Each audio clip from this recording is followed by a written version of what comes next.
आज मैं आपके सामने नया टॉपिक लेकर के आया हूँ जिसका नाम है प्रत्यय। इस टॉपिक को आपको ध्यान से पढ़ना है, क्योंकि ध्यान से नहीं पढ़ेंगे तो हम एग्जाम में क्वेश्चन सॉल्व नहीं कर पाएंगे।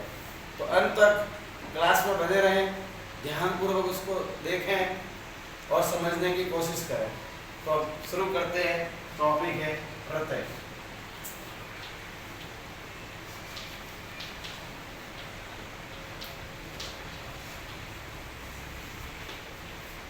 देखिए प्रत्यय, इसके पहले हमने एक टॉपिक पढ़ा था उपसर्ग। उपसर्ग क्या होते हैं कि वो जो धातु होती है और जो शब्द होता है उनके आगे लगते हैं और उस धातु का अर्थ में परिवर्तन कर देते हैं या कोई न कोई विशेषता उत्पन्न कर देते हैं। प्रत्यय क्या होते हैं? जो धातु या शब्द के पीछे लगते हैं। कहाँ लगेंगे? पीछे। तो हम सबसे पहले प्रत्यय की परिभाषा लिखते हैं। प्रत्यय की परिभाषा, प्रत्यय की परिभाषा।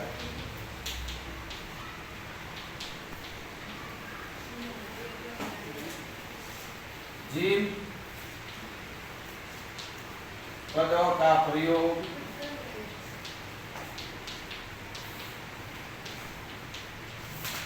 धातुओं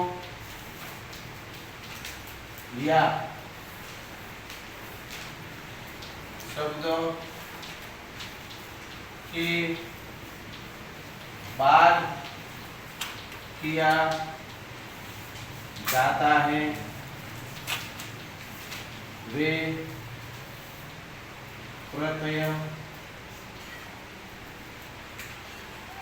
कहलाते हैं। देखिए ये परिभाषा लिखाई कि जिन पदों का प्रयोग धातुओं या शब्दों के बाद किया जाता है वे क्या कहलाते हैं? प्रत्यय कहलाते हैं। उदाहरण देखिए, ये जैसे एक धातु आ गई पट और इसके आगे हमने उपसर्ग जोड़ दिया, सत्री प्रत्यय जैसे जोड़ दिया तो बन जाएगा पठन। तो यहाँ पर देखिए जो ये सत्री शब्द लगा है, जो पद है वो एक प्रत्यय है। क्यों कि ये इस पट धातु के बाद लगा है और नया पद बन गया पठन। अब जो प्रत्यय कहाँ लगते हैं? धातु के भी पीछे लगते हैं और बताया कि ये शब्दों के पीछे भी लगते हैं। तो शब्द के पीछे जैसे धन एक शब्द है और ये मतु प्रत्यय है तो इसका बन गया धनवान। तो यहाँ पर जो मतु है ना वो भी एक प्रत्यय है। दो प्रत्यय बताए, पट धातु के बाद सत्री प्रत्यय और धन शब्द है उसके बाद मतु प्रत्यय और क्या बन गया? धनवान। तो प्रत्यय क्या होते हैं समझ में आए? जो धातु और शब्दों के बाद लगते हैं। उपसर्ग जो होते हैं वो धातु या शब्द के आगे लगते हैं। ठीक है ना? अब प्रत्यय होते कितने हैं? ठीक है ना? तो ऐसे तो प्रत्यय की संख्या ज्यादा है तो उनको क्या किया? अलग अलग भाग में बांटा। एक भाग बांटा जैसे कृदंत प्रत्यय में बांटा, एक जो बांटा है वो तद्धित प्रत्यय में, और एक तीसरा जो बांटा है वो स्त्री में। यानी प्रत्यय के भेद मुख्यतः कितने होते हैं? तीन। तो देखिए प्रत्ययों के भेद, प्रत्ययों के भेद।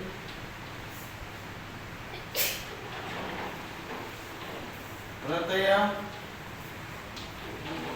तीन प्रकार के होते हैं। देखिए पहला जो बता रहा हूं आपको जिसका नाम है कृत प्रत्यय।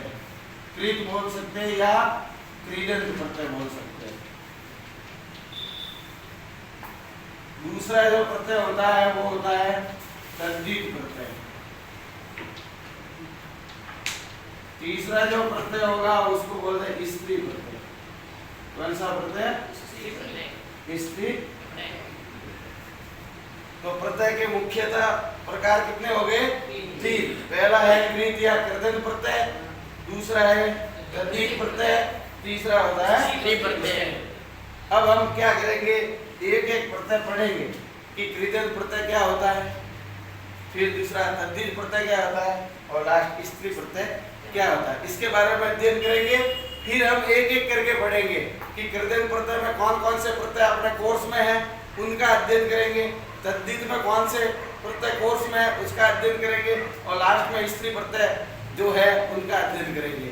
तो ऐसे हम करके स्टार्ट करते हैं, एक एक प्रत्यय पढ़ते हैं।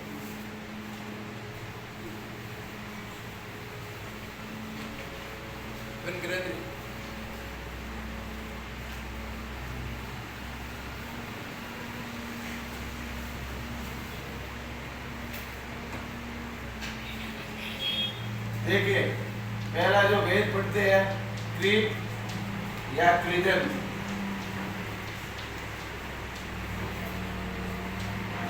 कृत या कृदंत, मैंने आपको जब प्रत्यय की पूरी भाषा पढ़ाई तो उसमें बताया कि यार ये शब्द जो होते हैं वो या तो धातु के पीछे जुड़ते हैं या शब्द के पीछे जुड़ते हैं। किसके पीछे जुड़ते हैं, धातु के पीछे जुड़ते हैं या शब्द के पीछे।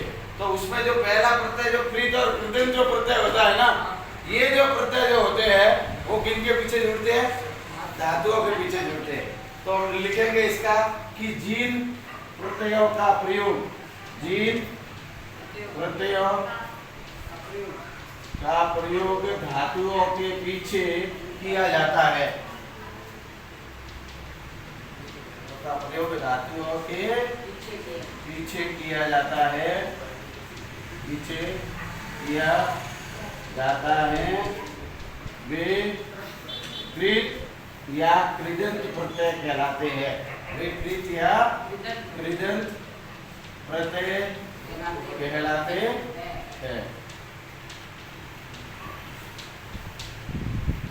अब देखिए कैसे धातु के पीछे, जैसे एक मैंने प्रत्यय पहले बताया था पट धातु है ये, और इसके पीछे सत्री प्रत्यय लग गया तो ये बन गया पठन। क्या बन गया, पठन।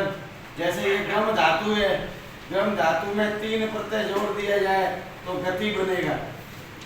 तो यहाँ पर देख सकते हैं अपन कि यहाँ पर ये धातु है, पट धातु है और गम भी धातु है, इनके पीछे जो सत्री प्रत्यय लगा है और गम के पीछे जो 3 प्रत्यय लगा है, ये दोनों जो प्रत्यय कहलाएंगे वो प्रत्यय कहलाएंगे कृत या कृदंत प्रत्यय कहलाएंगे। अब दूसरा जो भेद पड़ा था जिसका नाम है तद्धित प्रत्यय, तद्धित प्रत्यय। तो जो अपन ने परीक्षा जो परिभाषा में बताया था कि शब्द और धातु के पीछे, तो धातु वाले तो आपके कृत या कृदंत हो गया। अब है तद्धित, ऐसे प्रत्यय जो शब्दों के पीछे लगते हैं वो तद्धित प्रत्यय कहलाएंगे। तो लिखेंगे जिन प्रत्ययों का प्रयोग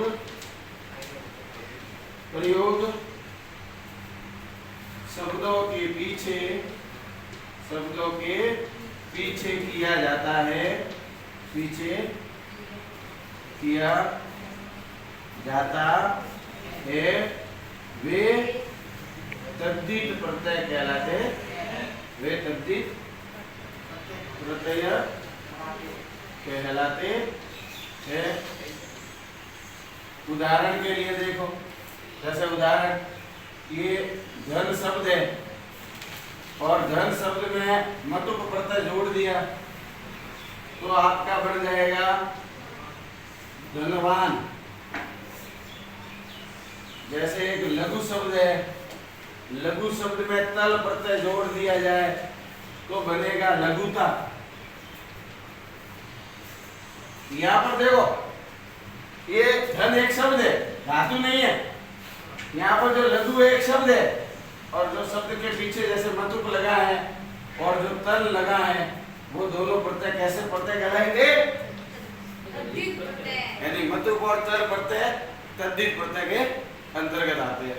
ठीक है, आप भले स्क्रीनशॉट ले लो, उसके बाद आप आगे काम कर सकते हैं। ठीक है, अगला जो मैं प्रत्यय पढ़ाऊंगा वो आपको स्त्री प्रत्यय।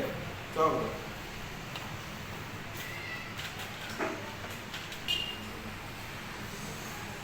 तीसरा जो प्रत्यय है वो है स्त्री प्रत्यय। अब देखो जो स्त्री प्रत्यय है, नाम से इसमें स्त्री, अब ये प्रत्यय क्या होते हैं?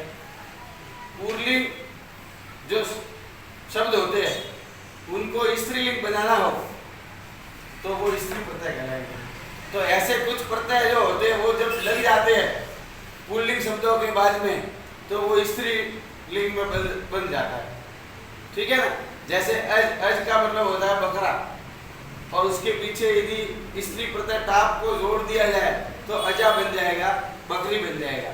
यानी हम बकरे पुल्लिंग को अपन बकरी प्रत्यय लगा करके बना सकते हैं। यानी अपने पास इतना जादू है कि अपन पुल्लिंग शब्द को स्त्री में बदल सकते हैं। ये काम क्या कौन से करते हैं? स्त्री प्रत्यय। तो ऐसे प्रत्यय लिखेंगे, ऐसे प्रत्यय जिनका प्रयोग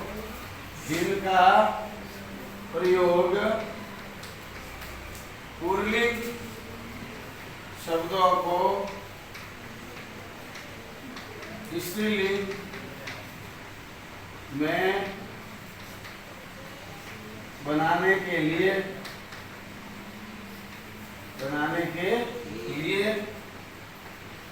प्रयोग किए जाते हैं,